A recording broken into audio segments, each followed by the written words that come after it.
soldiers of the occupying Russian army have attempted to launch another attack in the direction of the city of Seversk in Donetsk region.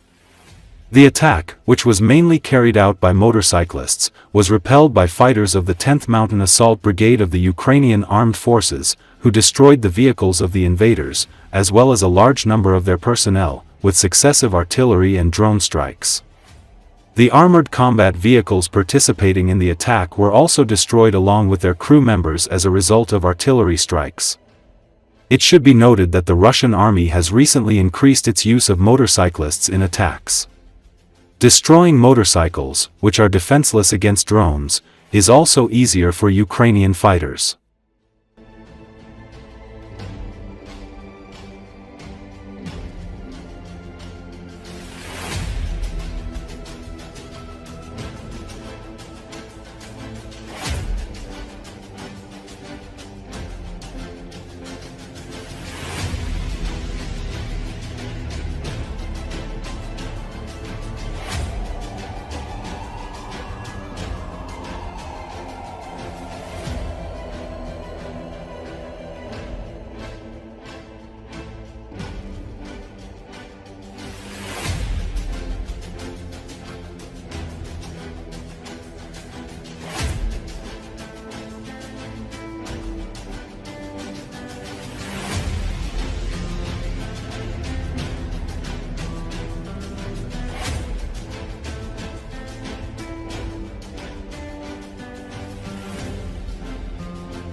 Ukrainian President Volodymyr Zelensky said Ukraine would not discuss territories before a ceasefire is reached with Russia.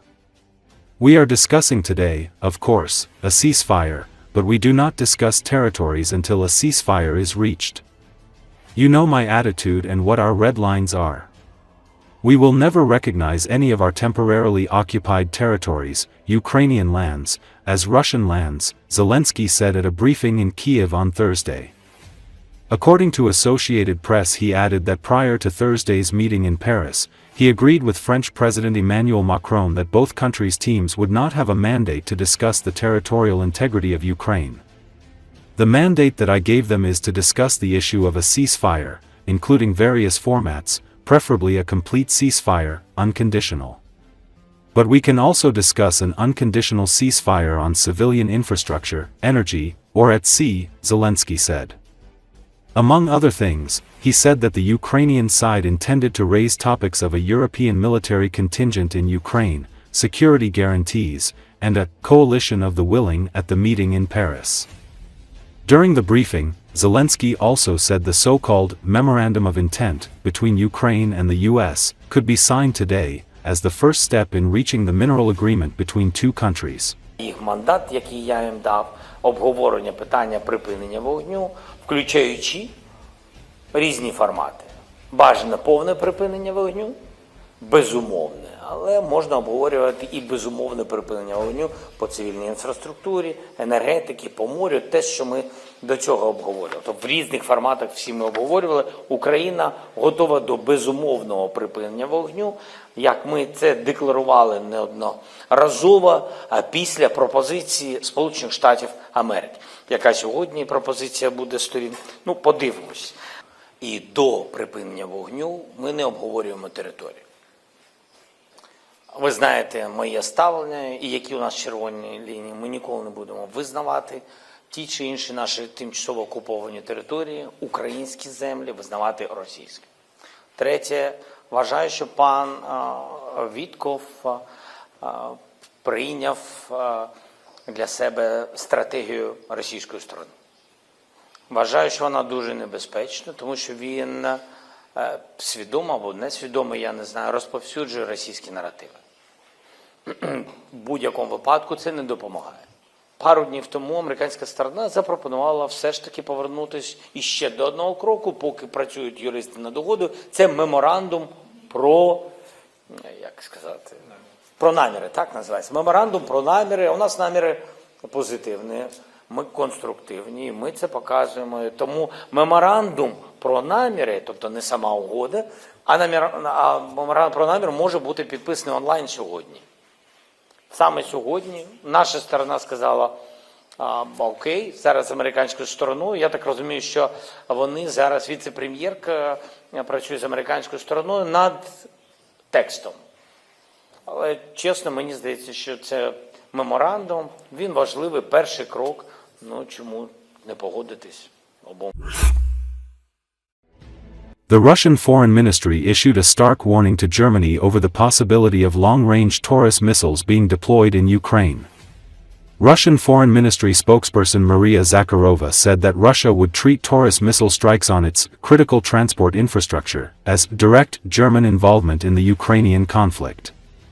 Leader of the Christian Democratic Union and prospective Chancellor Friedrich Merz should realize that any attack on Russian facilities using Taurus missiles would mean Germany joining the conflict to fight for Kiev, Maria Zakharova said. You know, I think the CDU leader should realize one thing. Launching these missiles on any critical Russian transport infrastructure would be considered as direct involvement of Germany in the hostilities on the side of the Kiev regime, she warned. Friedrich Merz said this past weekend that he is open to delivering the Taurus missiles to Ukraine provided it is done with coordination with European partners. European officials such as Dutch Foreign Minister Kasper Veldkamp and Polish Prime Minister Radoslaw Sikorski welcomed Merz's comments on Taurus deliveries during a meeting in Luxembourg. The Taurus is capable to travel at speed of up to 1,170 km per hour and can reach targets as far as 500 km away. The Taurus missiles would allow Ukraine to hit targets deep inside Russian territory. According to military expert Ivan Stupik, there may be several nuances in the issue of transfer Taurus, which will determine the number of missiles and their range. As the expert noted, the Taurus manufacturing company operates on a made-to-order basis, which means they do not keep surplus missiles in stock. There's no such thing as them working, stockpiling, and then, when the government says, we need some, the company sells them.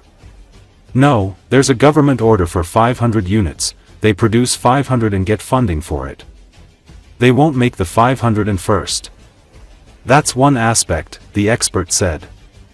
Another nuance is an informal agreement between 35 countries, including Ukraine and Germany. The agreement obliges each participant not to transfer missile weapons to other countries that have a range greater than 300 kilometers and an explosive payload exceeding 500 kilograms. ATACMS has a range of 500 kilometers. But we received the 300 kilometers version. Long-range Storm Shadow? We got the 250 kilometers one. So, there is a high probability that we could receive an export version of the German Taurus missiles with a range of 299 kilometers, he explained.